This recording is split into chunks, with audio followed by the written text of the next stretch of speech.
নমস্কার। কথায় কথায় কথামৃত অনুষ্ঠানের ৩৬২তম পর্বে আপনাদের স্বাগত।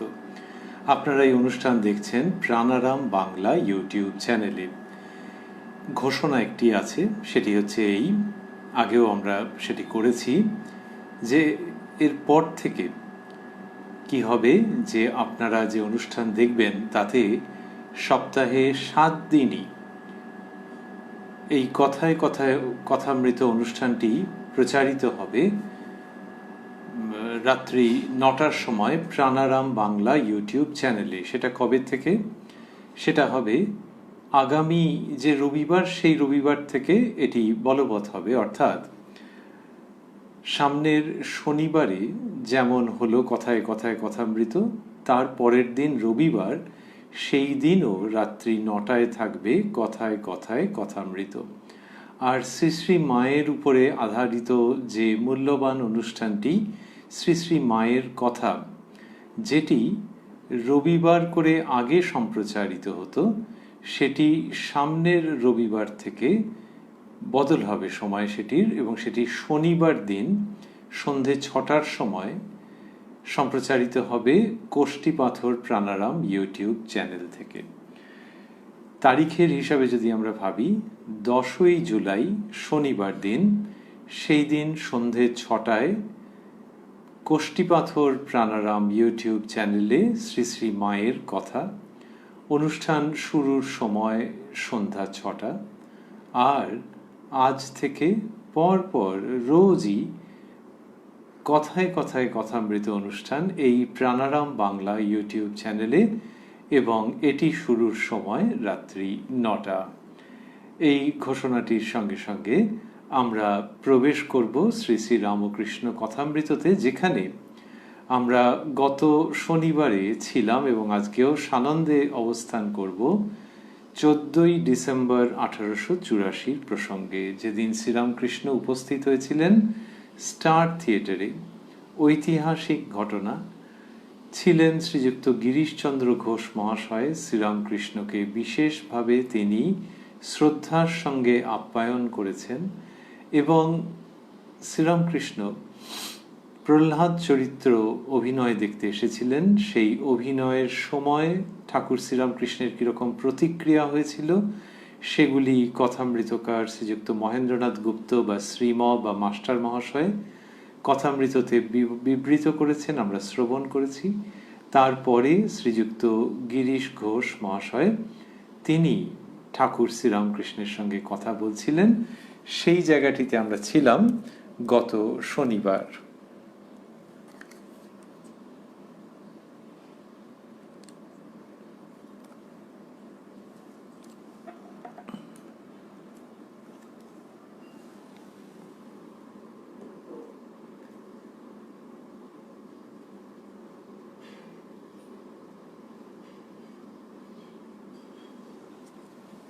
সেখানে আমরা যতটা শুনেছিলাম সেটুকুনি একটু সংক্ষেপে স্মরণ করে নিয়ে তার পরের অংশে প্রবেশ করব শ্রী শ্রী রামকৃষ্ণ কথামৃততে, যার সূচনায় কথামৃতকার উদ্ধৃত করেছেন তব কথামৃতং তপ্ত জীবনং কবিভিরীঋতং কল্মষাপহং শ্রবণমঙ্গলং শ্রীমদাততং ভুবি গৃণন্তি ये ভূরিদা জনাঃ।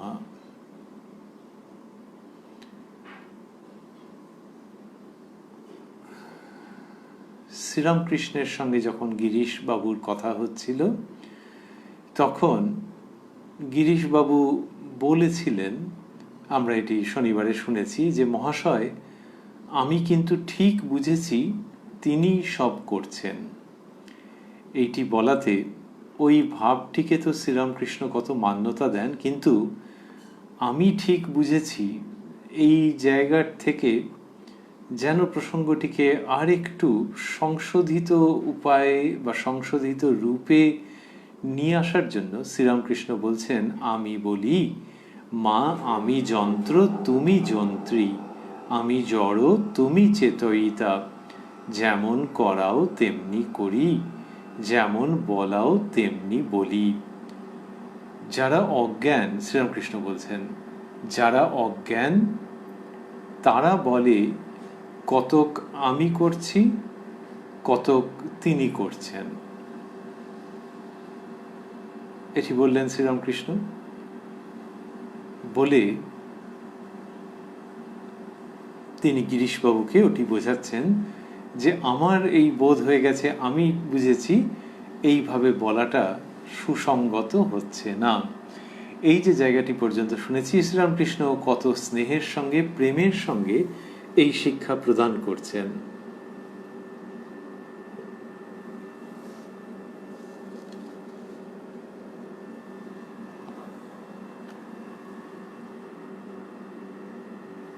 আমরা যতটা শ্রবণ করেছি তার পরে দেখছি যে শ্রীরামকৃষ্ণের কথা শুনে গিরিশবাবু কি বলছেন। মাস্টারমশাই লিখছেন, গিরিশ মহাশয়, আমি আর কি করছি, আর কর্মই বা কেন?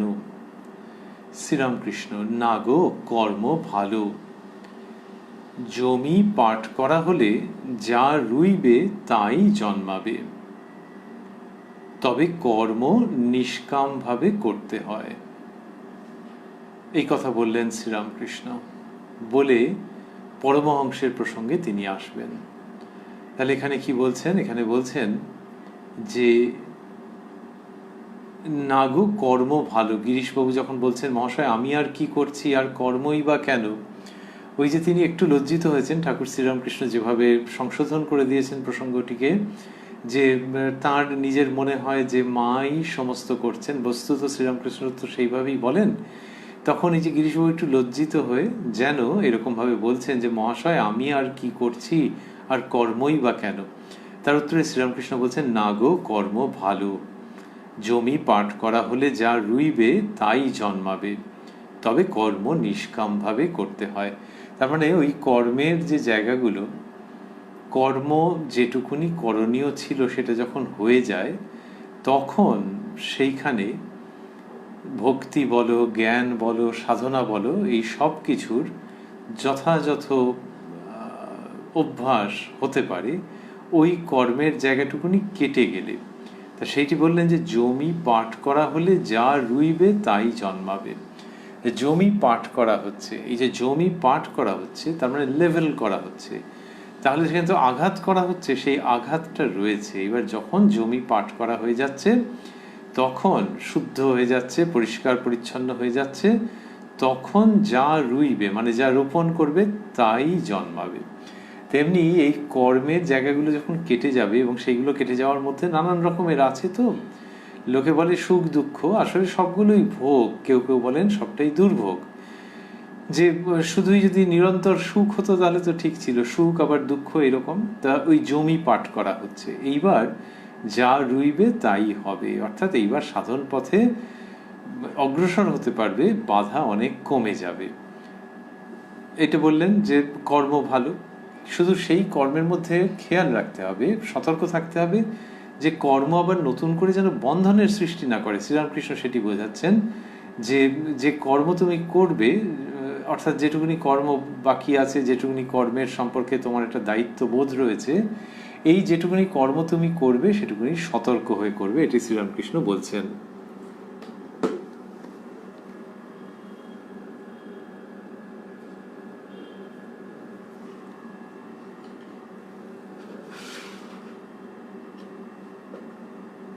এবার সেটা কিরকম সতর্ক হয়ে বলছেন, পরমহংস দুই প্রকার, জ্ঞানী পরমহংস আর প্রেমী পরমহংস। এবার এই পরমহংসের প্রসঙ্গ দিয়ে ওটা দেখাচ্ছেন যে মনোভাব কিরকম হতে হবে। পরমহংস দুই প্রকার, জ্ঞানী পরমহংস আর প্রেমী পরমহংস।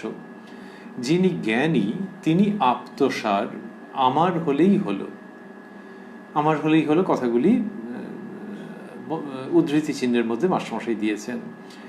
তাহলে যিনি জ্ঞানী তিনি আপ্তসার, আমার হলেই হলো, মানে নিজেরটা হলেই তিনি সন্তুষ্ট। যিনি প্রেমী, যেমন শুকদেবাদি, ঈশ্বরকে লাভ করে আবার লোকশিক্ষা দেন। কেউ আম খেয়ে মুখটি মুছে ফেলে, কেউ 5 জনকে দেয়।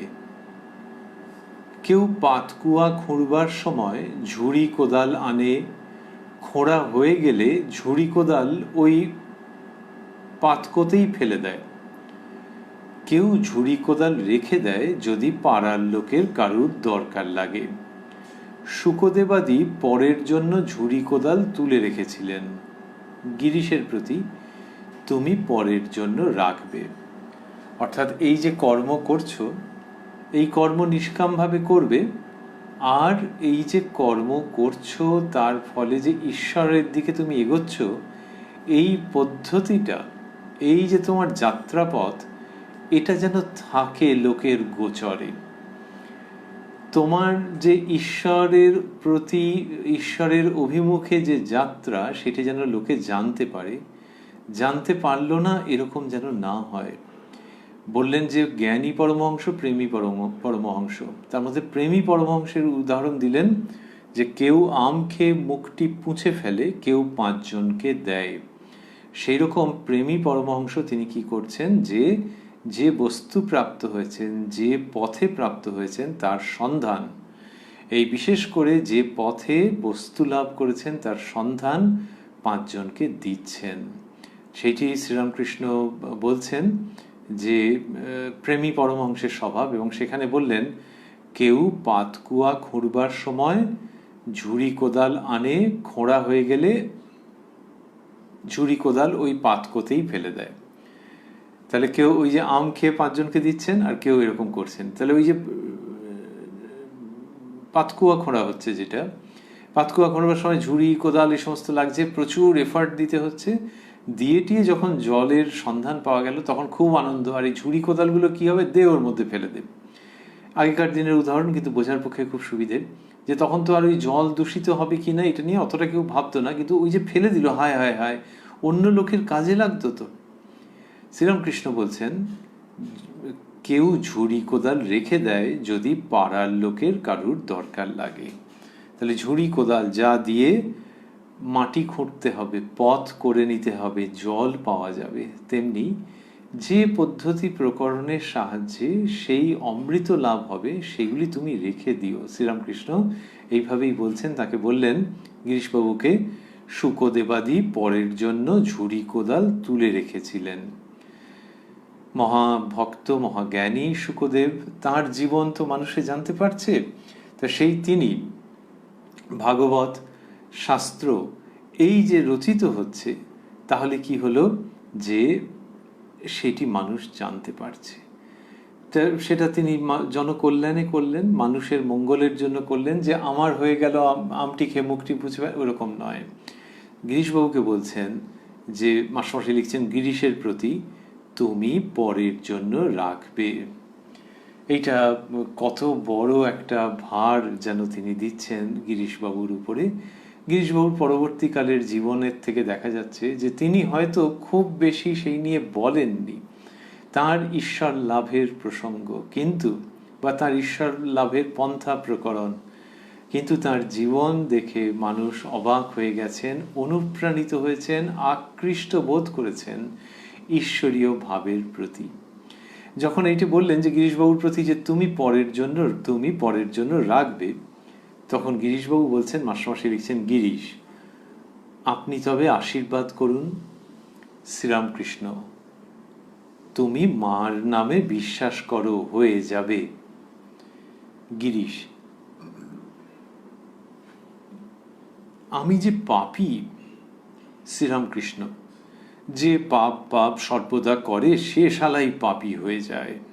শ্রীরামকৃষ্ণের পছন্দ হচ্ছে না, এরকম ভাবে কেউ বলে নাকি, বলবে না এরকম। গিরিশ মহাশয় আমি যেখানে বসতাম সে মাটি অশুদ্ধ।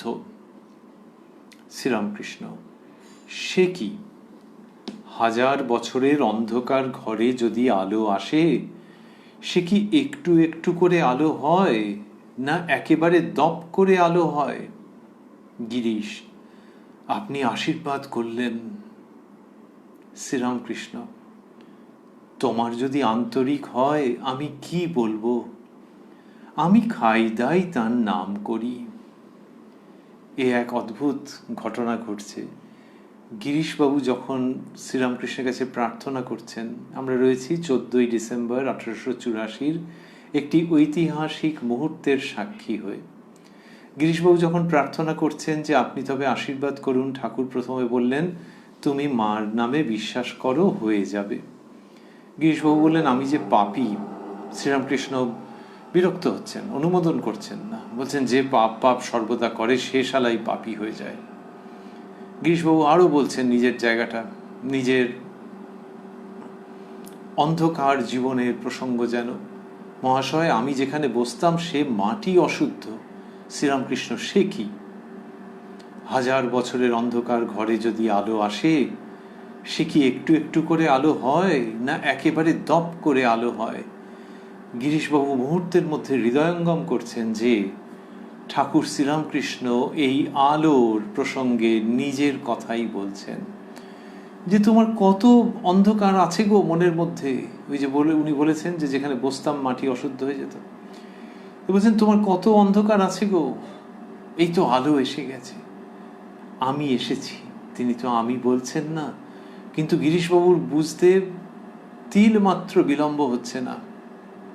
1000 বছরের অন্ধকার ঘরে যদি আলো আসে সে কি একটু একটু করে আলো হয় না একেবারে দপ করে আলো হয়? এটি যখন শ্রীরামকৃষ্ণ বলছেন, সেই শ্রীরামকৃষ্ণ যিনি গিরিশবাবুর জীবনে আবির্ভূত হয়েছেন। গিরিশবাবু তো প্রত্যক্ষভাবে তাকে ডাকেননি। কোথায় ডেকেছেন? প্রথমের দিকে উপেক্ষা করেছেন, অবহেলা করেছেন, কিন্তু শ্রীরামকৃষ্ণ উপস্থিত হয়েছেন বসন্ত বাতাসের মতো, সূর্যের বিমল কিরণের মতো, এবং সেই সূর্য স্বরূপ শ্রীরামকৃষ্ণই বলছেন সে কি 1000 বছরের অন্ধকার ঘরে যদি আলো আসে সে কি একটু একটু করে আলো হয় না একেবারে দপ করে আলো হয়? সঙ্গে সঙ্গে গিরিশবাবু বলছেন আপনি আশীর্বাদ করলেন। শ্রীরামকৃষ্ণ বললেন তোমার যদি আন্তরিক হয় আমি কি বলবো, আমি খাই দাই তার নাম করি। যেন এক পা পিছিয়ে যাচ্ছেন যে ওইভাবে বলো না, কিন্তু এটি তো নিশ্চিত রূপে আশীর্বাণী উচ্চারিত হয়েছে। তাহলে শ্রীরামকৃষ্ণ কি ওটাতে হ্যাঁ বলছেন না বলছেন? তিনি হ্যাঁ বলছেন, কিন্তু তার ভাবটি হচ্ছে ওই যেটি আমরা আগের দিন শুনেছি এবং আজকেও প্রথমে স্মরণ করছিলাম, যে আমার মধ্য দিয়ে মা বলেন। একটু আগেই গিরিশবাবুকে বলেছেন তুমি মার নামে বিশ্বাস করো, হয়ে যাবে। তো এই আমার মধ্য দিয়ে মা বলেন, সেই জন্য এখানে যেন একটু পিছিয়ে আসছেন, আমি খাই দাই তার নাম করি। আর বললেন তোমার যদি আন্তরিক হয় আমি কি বলবো। তার মানে তুমি আন্তরিক, ওই জন্য মা আশীর্বাদ করছেন। আর আমার কথা এর মধ্যে আনছো কেন? আমি খাই দাই তার নাম করি। কি অসাধারণ সমস্ত প্রসঙ্গ! গিরিশবাবু মনে হয় ধন্য হয়ে যাচ্ছেন। সেই সঙ্গে আমরা খেয়াল করছি যে ওই যে কথা বলছেন তিনি পাপী, আর শ্রীরামকৃষ্ণ যখন বলছেন 1000 বছরের অন্ধকার ঘরে আলো আসার প্রসঙ্গ, গিরিশবাবু চকিতে বুঝে যাচ্ছেন। এইটা অন্য কেউ বুঝতে পারতেন কিনা আমরা জানি না। যদি অন্য কারো জীবনে হতো এবং তিনি বুঝতে পারতেন তবে আনন্দের, কিন্তু সবসময় নিশ্চিতভাবে বলা যায় না যে বুদ্ধির কাছে ওটা ধরা দেবে কিনা যে ইনি প্রভু শ্রীরামকৃষ্ণ নিজের উপস্থিতির কথাই বলছেন। গিরিশবাবু বুঝতে পারছেন, তিনি বুঝেছেন, ভক্ত ভৈরব গিরিশচন্দ্র বুঝেছেন, কি অপূর্বভাবে বুঝেছেন, কত চকিতে বুঝেছেন। নিজের অজান্তেই বোধহয় মুখ দিয়ে যা বেরিয়েছে তা দিয়ে ইতিহাস রচিত হয়ে গেছে। যেমন 1 জানুয়ারি 1886 গিরিশবাবু কাশীপুরে, শ্রীরামকৃষ্ণ দোতলার থেকে নেমেছেন, একটু একটু বাগানের মধ্যে অগ্রসর হচ্ছেন। সেই সময় গিরিশবাবুকে দেখে তিনি যে বললেন যে বলি গিরিশ, তুমি যে এত বলে বেড়াও, তা তুমি নিজে কি দেখেছো, কি বুঝেছো? সঙ্গে সঙ্গে গিরিশবাবু নতজানু হয়ে যে বললেন যে প্রভু ব্যাস বাল্মীকি যার ইয়ত্তা করতে পারেননি তার সম্পর্কে আমি আর অধিক কি বলবো। তারই উত্তরে এলো সেই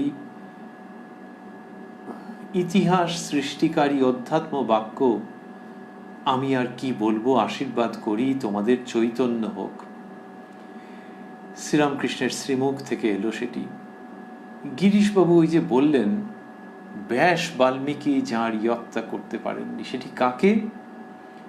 যিনি কোনো রকমে হাঁটছেন, শরীরটা বেশ দুর্বল, প্রচণ্ড রোগা হয়ে গেছেন, দেখলেই বোঝা যাচ্ছে যে দেহের মধ্যে একটা অসুখের ছাপ রয়েছে, যদিও মুখমণ্ডল খুব প্রসন্ন, আর আগের থেকে তো দেখছেন, সুতরাং রোগা হয়ে গেছেন সে তো বুঝতে কি আর কোনো অসুবিধে আছে? হাঁটছেন তিনি কষ্ট করে কাশীপুরে, সেই তাকে ওই 1886-তে তাঁর স্থূল দেহ থাকতে থাকতে এই কথাটা বলা যে ব্যাস বাল্মীকি যাঁর ইয়ত্তা করতে পারেননি তাঁর সম্পর্কে আমি আর অধিক কি বলবো, চারটিখানি কথা নয়। রামচন্দ্র এবং শ্রীকৃষ্ণ, তাদেরকে কি স্থূল দেহে গিরিশবাবু দেখেছেন? রামচন্দ্রের যে ছবি আঁকা হয়, যে মূর্তি ভাবা হয়, ভেরি হ্যান্ডসাম, স্টেটলি অ্যাপিয়ারেন্স, রাজকীয় তার ভঙ্গি, সেরকমই তো রামচন্দ্রের ইমেজ। শ্রীকৃষ্ণের ইমেজ কিরকম? যুদ্ধক্ষেত্রে তিনি উপদেশ প্রদান করছেন, তিনি উপদেষ্টা। সুতরাং দৈহিক দিক দিয়ে যদি ভাবা যায়, রাম এবং কৃষ্ণ, তাদেরকে যেরকম ভাবে মনে হবে এই বাগানে যিনি কোনো রকমে গুটি গুটি হাঁটছেন, আর এই বিগত মাসে কি রোগা হয়ে গেছেন, তার সঙ্গে ওদের মেলানো যায়? ইনি শুধু মেলাচ্ছেন না, ইনি বলছেন যে ওই দুই যুগন্ধর কাব্যস্রষ্টা ব্যাস বাল্মীকি, যাদের সম্পর্কে বলে ইয়ত্তা করতে পারেননি, তার সম্পর্কে আমি কি বলবো? তার মানে পরিষ্কার যে সেই রামচন্দ্র, সেই শ্রীকৃষ্ণ প্রভু আপনার রূপে আবির্ভূত, যার কাছে আমি নতজানু হয়ে এই মুহূর্তে বসে আছি। দয়া করে আমাকে জিজ্ঞাসা করবেন না যে আমি কি বুঝেছি। আমি বুঝেছি, গিরিশচন্দ্রের ভাবটি যেন এই, আর আপনি জিজ্ঞাসা করছেন আর আমি সেটা বলে দেবো আমি যতটা বুঝেছি। আমি যা বুঝেছি সেটা এটাও বুঝেছি যে অপ্রতুল, আপনাকে পুরোপুরি বোঝা যায় নাকি? শ্রীমৎ ব্যাসদেব, শ্রীমৎ বাল্মীকি, তারা বর্ণনা করতে পারেননি আপনার স্বরূপ, আর আমি সেটা বলবো এ কখনো হয়? এই যে রাম এবং কৃষ্ণ রূপে তাকে দেখা, আর ওই চেহারার মানুষ যখন জিজ্ঞাসা করছেন তখন সেটি পরিষ্কার করে উচ্চারণ করা, এটা কি যে কেউ পারবেন? হেজিটেট করবেন হয়তো, ফাম্বল করবেন হয়তো, কিন্তু সরাসরি লোকে কত রকম নিবেদন করে, আর এখানে প্রণাম ও আরতি নিবেদন করছেন গিরিশচন্দ্র ঘোষ নতজানু হয়ে। বিদেশি পদ্ধতিতে নতজানু হয়ে নিবেদন করে লোকে প্রেম। গিরিশচন্দ্র ঘোষ নতজানু হয়ে, বেশ মোটাসোটা চেহারার ছিলেন তো গিরিশবাবু, নিজেকে সম্পূর্ণরূপে নিবেদন করছেন শ্রীরামকৃষ্ণের পদপ্রান্তে। শুধু প্রেম তো হালকা হয়ে যাচ্ছে, নিজের সমস্ত সত্তাকে। ওই একটু স্থূলকায় গিরিশবাবু ওই শীর্ণ চেহারার শ্রীরামকৃষ্ণের শ্রী পাদপদ্মে নিজেকে সম্পূর্ণরূপে সমর্পণ করছেন। সেই তিনি বুঝতে পারেন, তিনি বলতে পারেন, তিনি ভবিষ্যতের জন্য এই মণিমুক্ত রেখে যান। শ্রীরামকৃষ্ণ বললেন, তুমি পরের জন্য রাখবে। এই 1884 ডিসেম্বর মাস তো, তারপরে 85, আর তারপরে 86 পয়লা জানুয়ারি, তার মানে হচ্ছে যে 1 মাস কয়েক দিন হয়তো হিসাব মতো। এই যে 1 মাস কয়েক দিনের ব্যবধানেই গিরিশবাবু যা বলেছেন সেটিই যদি শুধু হতো, তাহলেও হেউ ঢেউ প্রচুর প্রচুর তিনি পরের জন্য রেখেছেন। ওই যে ঠাকুর মজার ভঙ্গিতে গুরুত্বপূর্ণ কথা বলছিলেন, ঝুড়ি কোদাল রেখে দেওয়া, গিরিশবাবুর ওই উক্তি, ব্যাস বাল্মীকি যাঁর ইয়ত্তা করতে পারেননি তার সম্পর্কে আমি আর অধিক কি বলবো, এটি হচ্ছে সমস্ত কিছু যেন রেখে দেওয়া, যার সহায়ে যা হোক করে হাঁচড় পাঁচড় করে ব্যাকুলতা নিয়ে শ্রীরামকৃষ্ণের দিকে অগ্রসর হওয়ার প্রয়াস করা যেতে পারে বই কি। সেই তিনি এখানে যখন শ্রীরামকৃষ্ণ ওই অন্ধকার ঘরে আলো নিয়ে আসার কথা বললেন, সঙ্গে সঙ্গে 3টি শব্দ উচ্চারণ করলেন, যেটি কিনা হৃদয়ের গভীর থেকে আসছে। বোঝা যাচ্ছে গিরিশচন্দ্রের ভাব হচ্ছে যে আমি জিতেছি, জগৎবাসী শোনো, আমি জিতেছি, আমি ওকে বলেছিলাম। আর তিনি এই অন্ধকার ঘরে আলো আসার কথা বলেছেন, তার মানে কি? গিরিশবাবুর 3টি শব্দ, আপনি আশীর্বাদ করলেন। যেন এইটা গিরিশবাবু জগতের মানুষের কাছে আনন্দ করে ব্যক্ত করতে চাইছেন, যদিও শ্রীরামকৃষ্ণের উদ্দেশ্যে তিনি এটি বলছেন, কিন্তু এটি যেন জগৎজনের জন্যও থেকে যাচ্ছে যে ও তোমরা দেখো আমার কি সৌভাগ্য, ওগো তোমরা বোঝো যে তিনি এইভাবে একটু অপ্রত্যক্ষভাবে ইনডিরেক্টলি যা বললেন সেটার মানে আমাকে তিনি আশীর্বাদ করলেন। ঠাকুর শ্রীরামকৃষ্ণকে বলছেন আপনি আশীর্বাদ করলেন। ঠাকুর বললেন তোমার যদি আন্তরিক হয় আমি কি বলবো, আমি খাই দাই তার নাম করি। গিরিশ মাস্টারমশাই লিখছেন, গিরিশ আন্তরিক নাই কিন্তু ওইটুকু দিয়ে যাবেন মানে আমার থিয়েটার থেকে তো চলে যাবেন আপনি, কিন্তু দয়া করে যাবেন না, ওইটুকু দিয়ে যাবেন।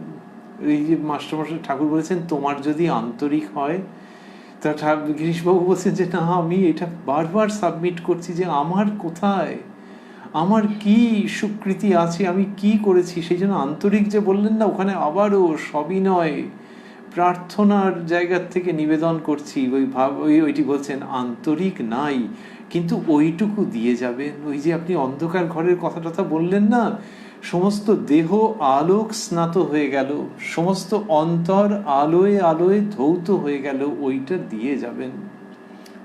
শ্রীরামকৃষ্ণ আমি কি, নারদ সুখদেব এরা হতেন তো এই ঠাকুরের ভঙ্গি। তিনি যে বিনয় করে বলেন তা নয়, কিন্তু ওই কেউ যখন তাকে বলেন আপনিই তিনি, আপনার মধ্য দিয়ে পাচ্ছি, তখনই শ্রীরামকৃষ্ণের যেন মনে পড়ে যায় যে মা বলছেন তো, এটা তার ভেতরে রয়েছে, কিন্তু তিনি যখন বলছেন তখন সবসময় তো ওটার সঙ্গে রিলেট করছেন না হয়তো, কিন্তু যেই কেউ বলছেন আপনি, তখনই শ্রীরামকৃষ্ণ সেই একদম বাচ্চা ছেলের মতো মায়ের কোলে দৌড়ে চলে যাচ্ছেন, যেই দেখো এই ওই এই আমার মা বলছেন, মা এইটাতে তিনি মায়ের আশ্রয়ে চলে যাচ্ছেন, যেন মনে পড়ে যাচ্ছে যে এই ছুটে গিয়ে মায়ের ওখানে বসি, এরা সব আমার কথা কি বলছে। তা যখন বললেন আন্তরিক নাই কিন্তু ওইটুকু দিয়ে যাবেন, গিরিশবাবু যখন বলছেন, তখন শ্রীরামকৃষ্ণ বলছেন আমি কি, আমি কি ওই ভাব নিয়ে। তারপরে বললেন নারদ সুখদেব এরা হতেন তো গিরিশ, নারদাদি তো দেখতে পাচ্ছি না, সাক্ষাৎ যা পাচ্ছি। কি সাংঘাতিক, সঙ্গে সঙ্গে বলছেন, লোকে বলে রিপার্টি, যে বেশ একটা বুদ্ধিদীপ্ত কথা বলা। গিরিশবাবুর তো বুদ্ধিদীপ্ত বটেই, তার সঙ্গে বিশেষভাবে স্মরণীয় যে এগুলি বোধদীপ্ত, যার জন্য বললেন যে নারদাদি তো দেখতে পাচ্ছি না, সাক্ষাৎ যা পাচ্ছি। এটি যে বললেন, এর আগে বলেছেন নারদ সুখদেব এরা হতেন তো, মানে তারা তোমাকে দিতে পারতেন, আর ইনি বলছেন সাক্ষাৎ যা পাচ্ছি। আবারও আমরা ভাবছি যে ওই বছর খানেক এগিয়ে গেলেই আমরা পাবো গিরিশবাবুর ওই উক্তি, ব্যাস বাল্মীকি যাঁর ইয়ত্তা করতে পারেননি, আমি তার সম্পর্কে অধিকার কি বলবো। আর এই 14ই ডিসেম্বর 1884 দেখছি যে তিনি বলছেন নারদাদি তো দেখতে পাচ্ছি না, সাক্ষাৎ যা পাচ্ছি। এইটা বলাতে শ্রীরামকৃষ্ণের উক্তি কি অসাধারণ। মাস্টারমশাই লিখছেন শ্রীরামকৃষ্ণ সহাস্যে, আচ্ছা বিশ্বাস, এই আচ্ছা বিশ্বাস বলছেন মানে এর ওপর দিয়ে আমি আর পারবো না, এর ওপর দিয়ে আমি আর যাব না। I do accept this submission coming from the deepest level of faith বিশ্বাস, শ্রদ্ধা, এই যে ভেতরের গভীর বিশ্বাস থেকে যেটা আসছে, শ্রীরামকৃষ্ণ দেব সেটিকে গ্রহণ করছেন তার উদ্দেশ্যে নিবেদিত পূজার মতো, নৈবেদ্যের মতো। সহাস্যে বললেন, এ প্রসন্ন মুখের রামকৃষ্ণ দেব, ইনি সদা প্রসন্ন আশুতোষ, ইনি ভক্তবৎসল মহাদেব, ইনি রামকৃষ্ণ পরমহংস। তার ওই হাসি মুখটি থাকছে। মাস্টারমশাই লিখছেন শ্রীরামকৃষ্ণ সহাস্যে, আচ্ছা বিশ্বাস। গিরিশচন্দ্র ঘোষ সম্পর্কে বলা হয়েছে শ্রীরামকৃষ্ণ এবং তার পার্শ্বদের গুণগানের জায়গায় যে গিরিশ ভৈরব জয় বিশ্বাস আকর, বিশ্বাসের আকর, বিশ্বাসের পাত্র, বিশ্বাসের আধার, যার মধ্যে বিশ্বাস রয়েছে। এই গভীর বিশ্বাস যে শ্রীরামকৃষ্ণ আবির্ভূত হয়েছেন, this is not an ordinary birth of a human being. This is the advent of that supreme Godhead. Sri Ramakrishna আবির্ভূত হয়েছেন, এটা গভীর বিশ্বাস গিরিশচন্দ্র ঘোষের। এই যে বিশ্বাসের জায়গা, শ্রীরামকৃষ্ণ সেটিকে মান্যতা দিচ্ছেন এবং বললেন, আচ্ছা বিশ্বাস শুধু গিরিশবাবুর কথাতে নয়, কথার মধ্যে তো অপূর্ব বস্তু রয়েছে, আমরা সেটি অনুমান করতে পারছি শ্রবণ করতে করতে। আর শ্রীরামকৃষ্ণ তো বুঝতে পারছেন যে গিরিশবাবুর অন্তঃকরণ থেকে ওই কথাগুলি উঠে আসছে এবং সেইখানে তিনি আর যেন ধরা না দিয়ে থাকতে পারছেন না, আর লুকিয়ে থাকছেন না, আর সরে সরে যাচ্ছেন না। যখন গিরিশবাবু বলছেন যে নারদাদি তো দেখতে পাচ্ছি না, সাক্ষাৎ যা পাচ্ছি, তখন শ্রীরামকৃষ্ণ সহাস্যে বলছেন, আচ্ছা বিশ্বাস। এই গিরিশবাবু বিশ্বাসের প্রতিমূর্তি রূপে শ্রীরামকৃষ্ণ লীলায় অবস্থান করছেন। শ্রীরামকৃষ্ণ বলতেন, কতবার বলেছেন তিনি, যে রামচন্দ্র, উদাহরণ দিয়েছেন যে রামচন্দ্র যখন আবির্ভূত হয়েছেন তখন ভরদ্বাজাদি দ্বাদশ ঋষি, 10 জন ঋষি, তারা 12 জন, তারা জানতে পেরেছিলেন যে ইনি হচ্ছেন অবতার। এই 12 জন ঋষি শুধু জানতেন যে রামচন্দ্র অবতার, স্বয়ং সচ্চিদানন্দ। বাকিরা জানতেন যে দশরথের সন্তান। তাই সবাই তো চিনতে পারে না, সবাই বুঝতে পারে না। পারাটা সহজ নাকি যে রক্ত মাংসের শরীরে আবির্ভূত হয়েছেন, তারও ক্ষুধা তৃষ্ণা ইত্যাদি সব কিছু আছে, মানুষেরই মতো শরীর খারাপ হয়, তার মধ্যে যে সেই ভগবান আবির্ভূত হয়েছেন, এ কি চট করে বিশ্বাস হয়? মনে হতে পারে যে বিরাট বড় মাপের মানুষ, সাধক, সেটা খারাপ নয়। কিন্তু কারুর যদি মনে হয় যে ভগবান স্বয়ং আবির্ভূত হয়েছেন, এই তো খারাপ হচ্ছে না, তাও বলবে ভগবান, ইয়েস। এইটা যিনি বলছেন, তার যে বিশ্বাসের জায়গা, সেটা তো একটা অন্য রকম কিছু। সেইটাকে শ্রীরামকৃষ্ণ স্বীকার করছেন। ওই ঠিক যেরকম পুজো, দেবতাকে কেউ পুজো দিলেই তিনি কি গ্রহণ করবেন? শ্রীরামকৃষ্ণের কাছে গিরিশ ঘোষ যে বিশ্বাসরূপ অর্ঘ্য নিবেদন করছেন, ঠাকুর শ্রীরামকৃষ্ণ প্রসন্ন মুখে সেটি গ্রহণ করছেন। কিয়ৎক্ষণ সকলে চুপ করিয়া আছেন, আবার কথা হইতেছে। মাস্টারমশাই লিখছেন, আবার কথা হইতেছে। গিরিশ, একটি সাধ অহেতুকী ভক্তি। গিরিশবাবুকে যারা দেখেছেন তারা বোধহয় অবাক হয়ে গেছেন, চোখের জল ধরে রাখতে পারেননি। আগে কিরকম মানুষ ছিলেন, যদিও প্রহ্লাদ চরিত্র, চৈতন্য লীলার মতো অসামান্য ভক্তিমূলক পালা লিখেছেন, কিন্তু ব্যক্তিগত জীবনে কোনো ঠিক ঠিকানা নেই তো। দেবতায় ভক্তি অন্যরা বলেছে বলে, হ্যাঁ, একেবারেই নয়। এমন এমন কাণ্ড করছেন যাতে যার মধ্যে একটুও ভক্তিভাব আছে সেও চমকে যাচ্ছে, কোথাও কোথাও ব্যথিত হচ্ছে যে বাপরে বাপ, কি করছে লোকটা, এই অনাচারই নাকি? আর যার নিজের ভাব নিয়ে থাকুক, কিন্তু ভক্তদের মনে ব্যথা দেওয়া কেন, কি সব করে যাচ্ছে। সেই গিরিশবাবু ঠাকুর শ্রীরামকৃষ্ণকে বলছেন একটি সাধ অহেতুকী ভক্তি। এই অহেতুকী ভক্তি, যে কোনো কারণ নেই কিন্তু ভক্তি উৎপন্ন হচ্ছে, শ্রীরামকৃষ্ণ সেটির কথা বলেছেন। তো বলেছেন কিন্তু সব মানুষের কি সেটার সঙ্গে সঙ্গে ইচ্ছে হবে? গিরিশবাবুর ইচ্ছে হচ্ছে এবং তিনি বলছেন একটি সাধ। সাধ বলা মানে কি, যে বুঝতে পারছি সাধ্যের মধ্যে বোধহয় নেই। এই ভঙ্গি নিয়ে তো লোকে বলে একটা সাধ, না হলে যেটা আমি পারবো, আমি অর্জন করব, সেটা নিয়ে এরকম কেউ বলে নাকি? কিন্তু যখন কেউ বলছেন একটা স্বাদ ছিল জীবনে বা একটা স্বাদ আছে, তার মানেই বুঝতে হবে যে সাধ্যে কুলোবে না মনে হচ্ছে, তবু আপনার সঙ্গে শেয়ার করছি, এই ভঙ্গি।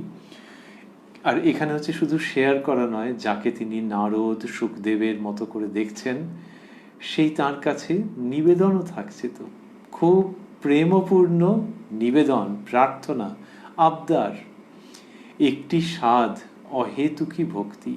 শ্রীরামকৃষ্ণ, অহেতুকী ভক্তি ঈশ্বর কোটির হয়, অহেতুকী ভক্তি ঈশ্বর কোটির হয়, জীব কোটির হয় না। গিরিশবাবুকে শ্রীরামকৃষ্ণ বলছেন, গিরিশবাবু অত বড় মাপের মানুষ, নাট্যকার, রঙ্গমঞ্চে তার কি দাপট, সেই তিনি এখন এইরকম ভাবে বলছেন। আর শ্রীরামকৃষ্ণ কিন্তু, যদ্যপি গিরিশবাবু এরকম বলেছেন, নারদ সুখদেব এই সমস্ত কথা বলেছেন, কিন্তু যখন প্রসঙ্গ এসে গেছে অহেতুকী ভক্তির, তখন শ্রীরামকৃষ্ণ বলছেন সেটি হচ্ছে যে না, ওরকম ভাবে হয় না। এমনিতে লৌকিক দৃষ্টিতে দেখতে গেলে কেউ যখন খুব কাউকে বলছেন, সত্য কথাই বলছেন এবং তাকে প্রশংসা করছেন, তারপর যখন একটা কিছু বলছেন যে আমার এটা স্বাদ, যে আমার যদি এরকম হতো, তাহলে মানুষে কিরকম করে। কিন্তু শ্রীরামকৃষ্ণ নো বলছেন। He doesn't hesitate. It doesn't take any time almost to say that no, it's not possible. কেন সম্ভব নয়? বললেন, অহেতুকী ভক্তি ঈশ্বর কোটির হয়, জীব কোটির হয় না। এটা তো সত্য।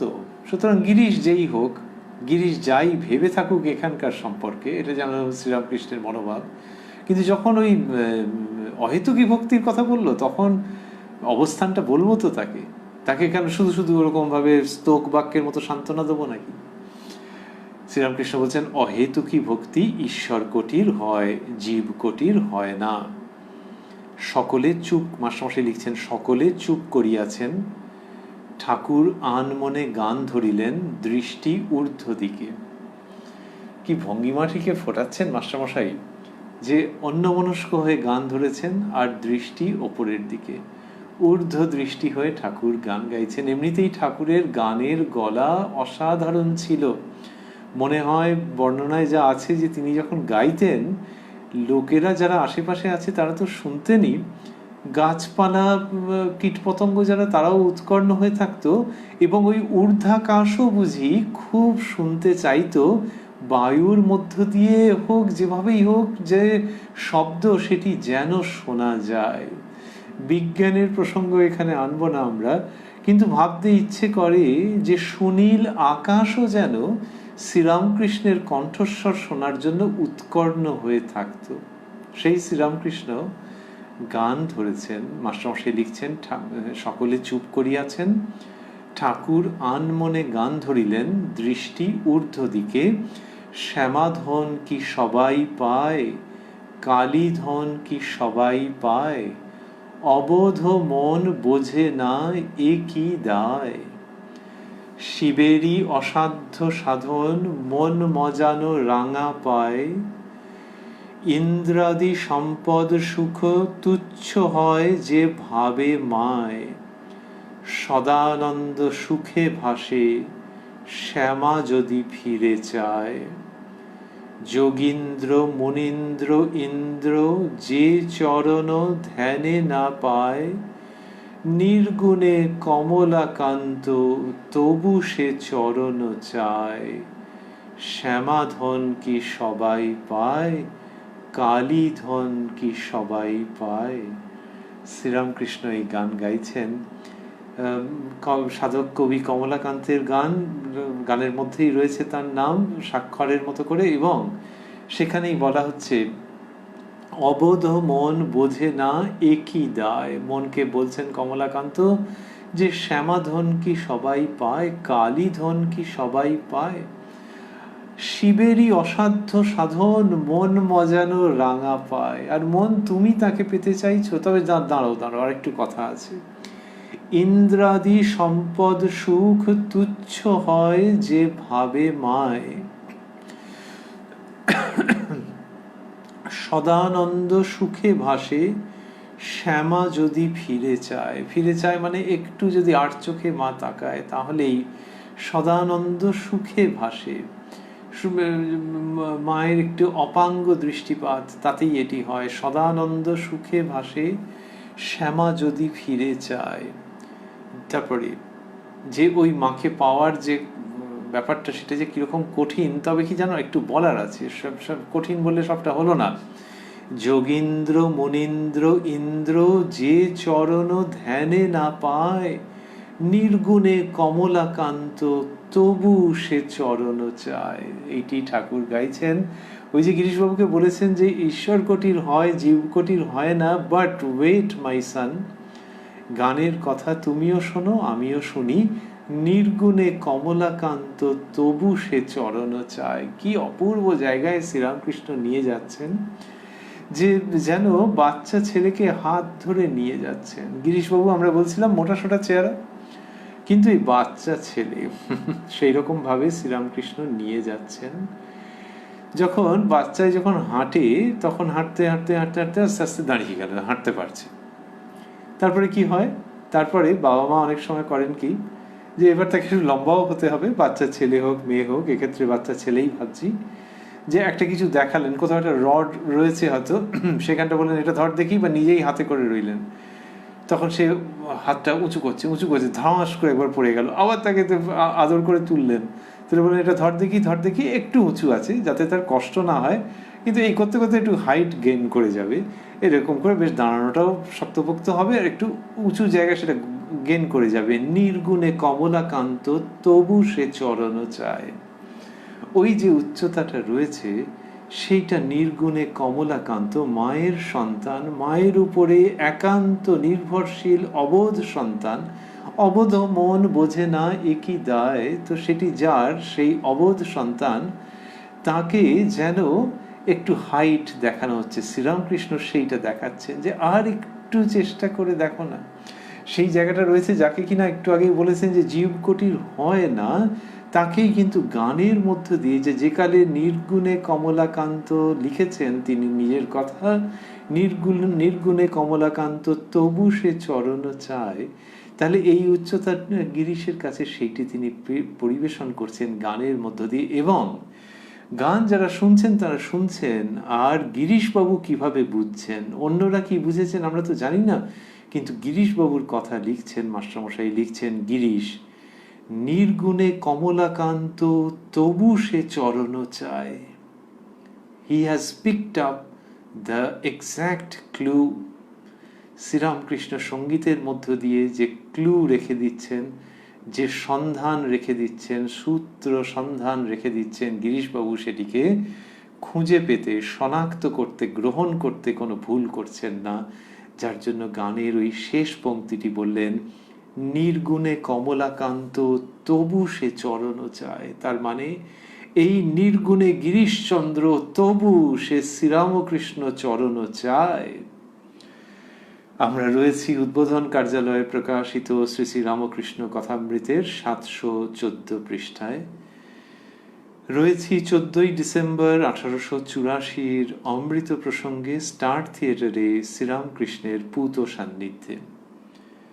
তাঁরই কৃপা সাপেক্ষে আমরা আবারও আগামীকাল মিলিত হব এই কথায় কথায় কথামৃত অনুষ্ঠানে, প্রাণারাম বাংলা ইউটিউব চ্যানেলে, যেখানে আগামী 11 তারিখ থেকে প্রত্যেক দিনই পাওয়া যাবে কথায় কথায় কথামৃত। এখন তো চলছেই, আর রবিবারে আগে শ্রী শ্রী মায়ের কথা হতো, শুরুর সময় ছিল রাত্রি 9টা।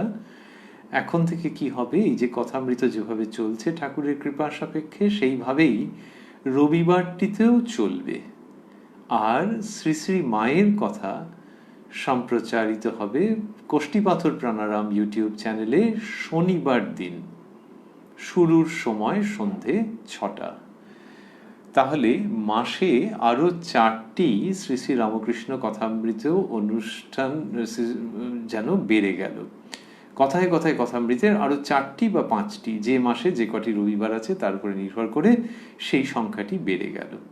এইটুকুনি স্মরণ করে নিয়ে, এইটুকুনি উল্লেখ করে আমরা আজকের অনুষ্ঠান সমাপন করতে চাইছি। করতে করতে ভাবছি যে এই শ্রীরামকৃষ্ণ লীলা আমরা দর্শন করছি এবং শ্রীরামকৃষ্ণ যা বলছেন তার শ্রীমুখে, তার উত্তরে গিরিশচন্দ্র যা বলছেন, যা নিবেদন করছেন, যা প্রার্থনা করছেন, এর মধ্য দিয়ে ওই অপূর্ব শ্রীরামকৃষ্ণ লীলা আমরা লক্ষ্য করছি, আমরা দর্শন করছি এবং সেই লীলার অন্যতম লীলা সহচর গিরিশচন্দ্র ঘোষকে দেখে আমরা আনন্দে যেন পরিপূর্ণ হয়ে যাচ্ছি। ভক্ত ভৈরব গিরিশচন্দ্রকে আমাদের সশ্রদ্ধ প্রণতি, এবং যিনি এই লীলা রচনা করেছেন, গিরিশচন্দ্র তো অনেক নাটক লিখেছেন, কিন্তু এই রকম নাটক, this is absolutely far beyond his capacity। যে নাটক রচনা করছেন গিরিশচন্দ্রের জীবন দেবতা ভগবান শ্রীরামকৃষ্ণ। তাই গিরিশচন্দ্রের প্রতি প্রণতি জানাতে জানাতে আমরা গিরিশচন্দ্রের নাটককে স্মরণ করছি, নাটক প্রসঙ্গে লীলা কথাটিতে আসছি, এবং অসামান্য যিনি লীলা রচনা করেছেন এই পৃথিবীতে, নিজে তার সহধর্মিণীকে সঙ্গে নিয়ে সেই শ্রীরামকৃষ্ণ ও তাঁর লীলা সঙ্গিনী মা শারদাকে আমাদের অন্তরের অন্তরতম প্রদেশের গভীরতম শ্রদ্ধাপূর্ণ বিনীত প্রণতি জ্ঞাপন করতে পেরে আমরা ধন্য ও কৃতকৃতার্থ বোধ করছি। ওং নিরঞ্জনং নিত্যমনন্তরূপং ভক্তানুকম্পাধৃতবিগ্রহং বৈ ঈশাবতারং পরমেশমিড্যং তং রামকৃষ্ণং শিরসা নমামঃ।